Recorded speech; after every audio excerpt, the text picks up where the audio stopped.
Welcome back to Sam's Watch Review. This is an aftermarket spare nylon strap for SGW300, and you might remember seeing this strap in our previous video featuring the MWD110.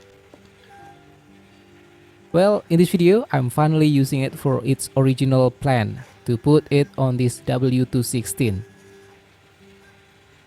Let's kick things off by removing the original straps.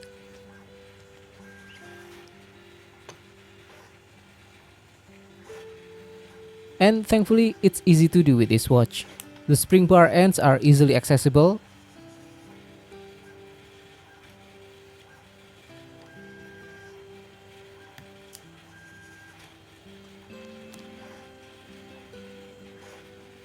And now, let's install the nylon strap using 18mm spring bars.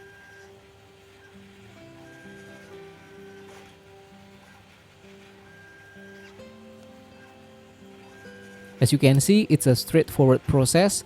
No need to push or force the strap to fit the interface locks.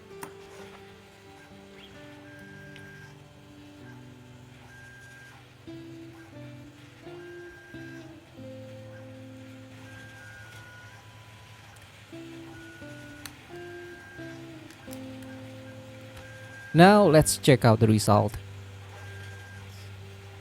It looks great, giving the watch a fresh and sporty vibe, and take a look at how well the colors complement each other. That's about it. You can use the SGW300 nylon strap to give your W216 a different look, but just keep in mind that there will be some markings on the leather like thermo, alti, baro, and 100 meters water resistant, which are not relevant to the watch. By the way, you could also install this strap with the marking on the inside, but for now, I think I'll keep it like this. Thank you for watching, and we will see you again soon. Have a great day.